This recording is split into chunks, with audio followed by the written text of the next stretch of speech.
নমস্কার, কেমন আছেন সবাই? প্রবাসীর ঘরোয়া রান্নাবাটির আরেকটি ব্লগে আপনাদের স্বাগত জানাই। আজ অনেকটা সকাল থেকে আমার ব্লগটি শুরু করলাম। আজ রবিবার, এখন সকাল 8:30 মতো বাজে। অনেকটা সকাল সকাল আমি উঠে পড়েছি। আর সকালে উঠেই আমি আগে গাছে জল দিতে আসি। গাছে জল দিতে এসে দেখলাম আজ আমার বাগানে ছোট্ট একটি বর্ষার লিলি এসেছে। ওকেই দিয়ে আমার ব্লগটি শুরু করলাম। আজ আমি বানাবো ইডলির চাটনির জন্য আগে বাদাম রোস্ট করতে হবে। বাদাম রোস্ট করে নিচ্ছি। চলুন ব্লগটি দেখতে থাকুন, আশা করি ভালো লাগবে।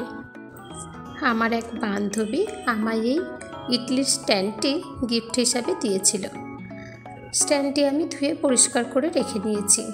আর এই ইডলির ব্যাটার আমি কাল রাত্রে বানিয়ে ফেলেছি। বাচ্চাদের পড়াতে পড়াতে আর রান্না করতে করতে ওই ফাঁকে আমি ব্যাটারটা বানিয়েছি। তখন আর মাথাতেই ছিল না যে ব্যাটারটা রেডি করারও একটু ভিডিও বানিয়ে রাখি। দুপুরের সময় চাল আর ডাল ভিজিয়ে রেখেছিলাম, রাত্রে ওটা সফট হয়ে গিয়েছিল। পেস্ট করে অল্প সামান্য নুন দিয়ে ঢেকে রেখেছিলাম। সকালে অনেকটা ফুলে উঠেছে। এখন এতে আরেকটু জল মিক্সড করতে হবে।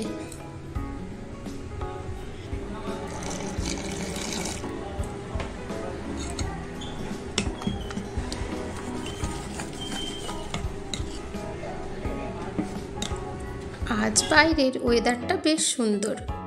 রবিবারের সকাল, টিফিন বানাচ্ছি, তাই বোনকে আর রাহুলকে ডাকলাম যে আয় আজ একটু ইডলি টিফিন করে যা।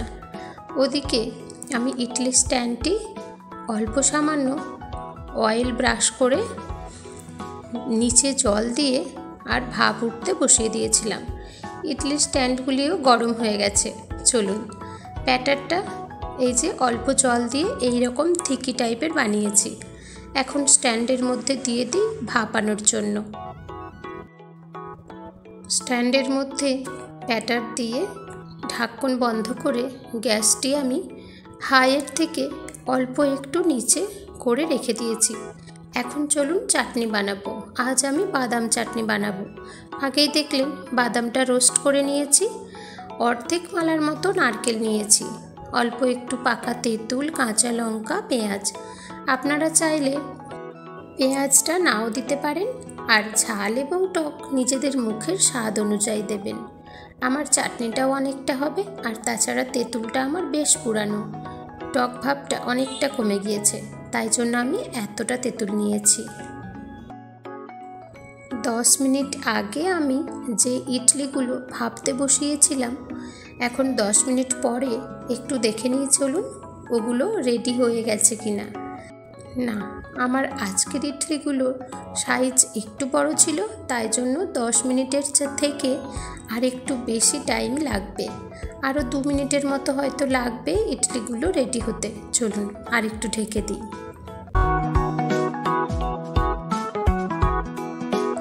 এদিকে বোন আর রাহুলের আসার টাইম হয়েছে, আর 2 ছেলে আর ওর পাপাও উঠে পড়েছে।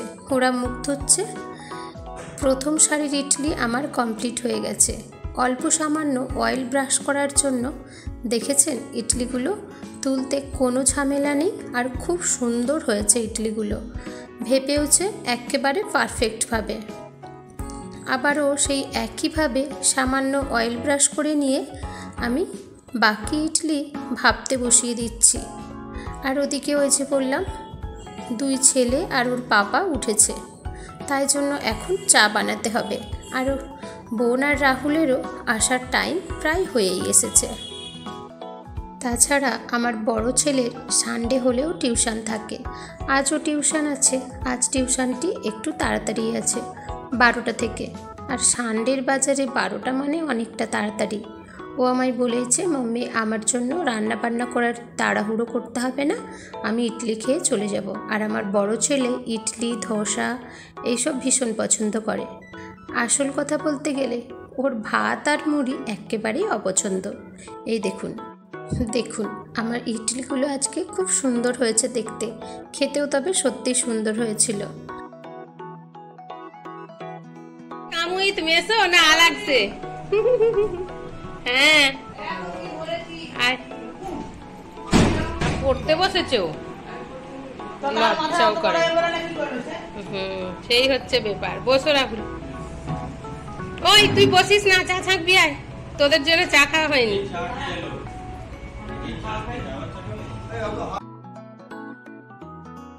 বোন আসতে না আসতেই ওকে কাজ দিয়েছি। ও চাটা বানানো হয়ে গিয়েছিল, ছেঁকে ততক্ষণে রেডি করছে, আর আমি চলুন চাটনিটা পেস্ট করে নিই। বেশ কিছুটা তেঁতুল, কাঁচা লঙ্কা, কুচি পেঁয়াজ আর নারকেল কোড়া দিয়ে আগে পেস্ট করব। অল্প একটু কমে গেলে তারপরে রোস্টেড বাদামগুলো দিয়ে দেব। এই যে দেখুন, এই রকম গাঢ় টাইপের পেস্ট হয়েছে। অল্প সামান্য জল দিয়েছি, এইবার পরিমাণ মতো জল দেওয়া যেতেই পারে। আর দ্বিতীয়বারের মতো যে ইডলিগুলো আমি বসিয়েছিলাম ওগুলোও এখন খুব সুন্দরভাবে রেডি হয়ে গেছে এবং তুলে নিয়েছি। আবার তৃতীয়বারের মতো ইডলি চাপিয়ে চলে এসেছি চা খেতে। সকালটা একটু চা ছাড়া যেন চলে না। চলুন, ওদের সবার চা খাওয়া হয়ে গেছে, আমার একার বাকি। যে পেস্ট আমি চাটনির বানিয়েছিলাম, এখন ওতে অল্প কিছু কাজ বাকি আছে। পরিমাণ মতো লবণ, স্বাদ মতো চিনি এবং অল্প সামান্য জল দিয়েছি, ভালো করে ফেটে নিলাম। এইবার একটা ফোড়ন বানাতে হবে। আজ ফোড়নে আমি সর্ষের তেল ব্যবহার করছি। আপনারা চাইলে যে কোনো রিফাইন্ড অয়েল ব্যবহার করতে পারেন। সামান্য সর্ষেটা কালো সর্ষে হলে খুবই ভালো হয়। আমার বাড়িতে কালো সর্ষে খাওয়া হয় না, তাই জন্য ওটা নেই। সাদা সর্ষে, শুকনো লঙ্কা সামান্য হিলিয়ে নাড়াচাড়া করে নিয়ে যখন সর্ষে ফাটতে শুরু করবে তখনই কড়ি পাতা দিয়ে দিলাম। কড়ি পাতা ফোড়নের ওপরে দিয়ে 3 থেকে 4 সেকেন্ড নাড়াচাড়া করে নিলেই ফোড়ন রেডি। এইবার ওপর থেকে পেস্ট করে রাখা চাটনির ওপরে ফোড়নটা ঢেলে দিলাম। ফোড়নটা দিয়ে এবার খুব ভালোভাবে মিশিয়ে নেব।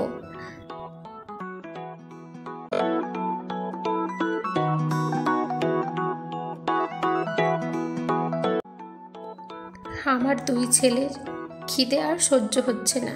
আমার বড় ছেলে বারবার করে আসছে আর আমার একই কথা আমায় বারবার বলে যাচ্ছে, মাম্মি ইডলিটা একটু বেশি করে বানাবে, আজ আমি দুপুরে ভাত খাবো না। চলুন ওকে দিয়ে চাটনিটা চেক করাই। ও বলল, মাম্মি চাটনিতে আজকে টকটা একটু বেশিই লাগছে, তবে ঝাল অল্প দিলে ভালো হতো। এমনিতেই টেস্টি আছে, সামান্য লবণ লাগবে। মাঝে মধ্যে ওকে দিয়ে কোনো কিছু টেস্ট করাতে আমার বেশ ভালোই লাগে। ওর মুখটা দেখেই বুঝতে পারছেন বেচারার আর ধৈর্য ধরছে না। শেষবারের মতো যে ইডলিগুলো ভাপানোর ছিল ওগুলো আমি স্ট্যান্ডে দিয়ে দিয়েছি। চলুন এখন আগে ছেলেদের খেতে দিই। চাটনি দিয়ে আর প্লেট ধরিয়ে বোনকে দিয়ে দিয়েছি, ও যেন সবাইকে তুলে তুলে দেয়। টিফিন খাওয়া হয়ে গেলে বোন ওর বাড়ি চলে যাবে, আমি রান্নার কাজে ব্যস্ত হব। ছেলেরা অল্প একটু পড়া বাকি আছে, আর রাহুল আর ও যাবে দুজনে মিলে মুমরা বাজার করতে। রবিবারের দিন সারা সপ্তাহ বাজার ভরতে হবে। তাছাড়া মুমরা গেলে মাছ আর মাংসটা একটু দাম কম পাওয়া যায়, তাই জন্য এই ব্যবস্থা। চলুন, সবার খাওয়া দাওয়া মোটামুটি সারা হয়ে গেছে। এখন আমি নিজে বসি। সকাল থেকে এত কষ্ট করে ইডলি বানালাম, খাবো না সেটা কখনো হয়? চাটনিটাও আজকে বেশ গাঢ় গাঢ় হয়েছিল, ভালোই হয়েছিল। আর ইডলি তো বললাম আগেই, খেতে সুন্দর হয়েছিল, দেখতেও সুন্দর। আর খিদে সহ্য হচ্ছে না আমার ঘরের অন্নপূর্ণা সবাইকে খাইয়ে এখন নিজে খেতে বসেছে। হ্যাঁ বলো, ও বলবে বাবা, তাহলেই তো হয়েছে। আমার ঘরের অন্নপূর্ণা সবাইকে খাইয়ে এখন নিজে খেতে বসেছে।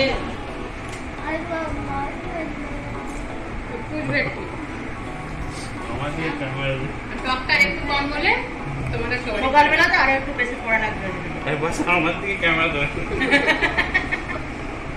তুমি তো বলে ভালো হয়েছে। স্পেশাল গেস্ট না না গো না,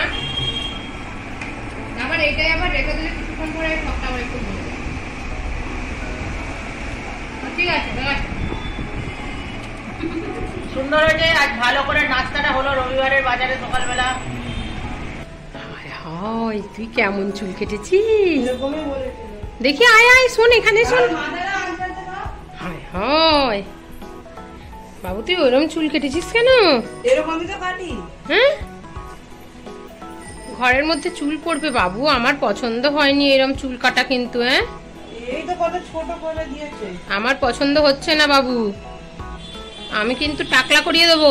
দেখি ওদিকে ঘোর, হাত সরা, এদিকে ঘোর দেখি। আমি জানি না, পাপা যদি কিছু বলে দেখবি ক্ষণ। কত ছোট তো করলা না। জল নিয়েছিস? ছাতা? চল সাবধানে যাবি। কি হচ্ছে তোদের? আমার ব্যাগ দিয়ে আমার মাথায় মেরে দিয়েছে এক্ষুনি। তুই দিদি ভাইকে মারছিস? আর ওর বাবা ঘরে বন্ধ করে দিয়েছে। চল তোর পাপাকে ফোন করতে একবার। এই ইসা তো বলে করে আছে। ছেড়ে দে। টপ করে মাথায় মেরে দিয়েছে।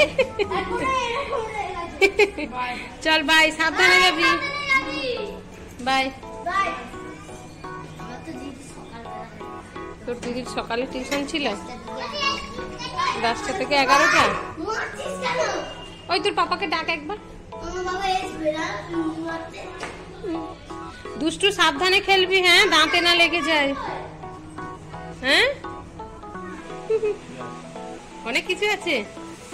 এই লেবুগুলো তো বিশাল বড় বড় হয়েছে। आ जाओ भाभी। भाभी क्या लेकर आई? मैंने हाँ पोहा बनाए, मैंने भी आज इडली बनाई थी।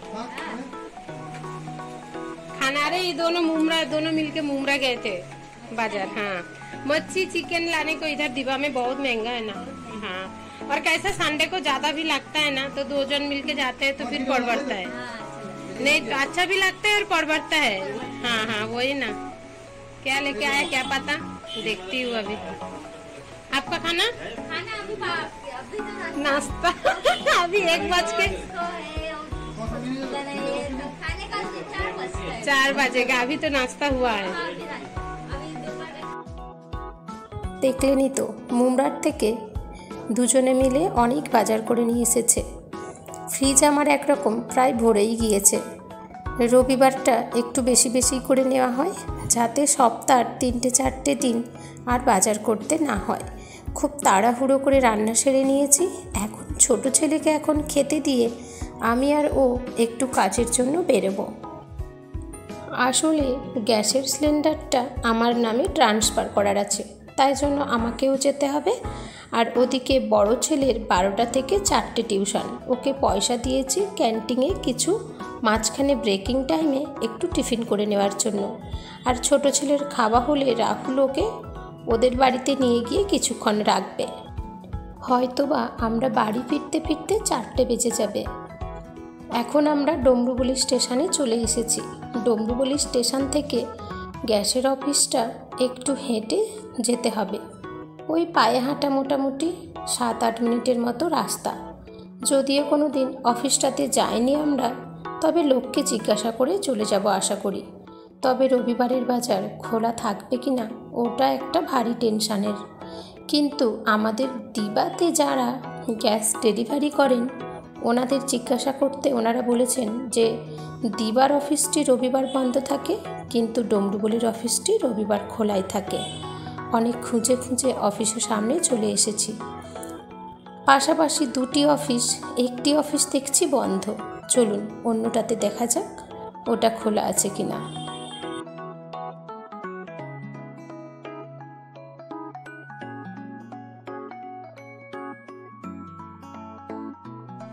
এত ছুটে ছুটে এসে কোনো কাজই হলো না।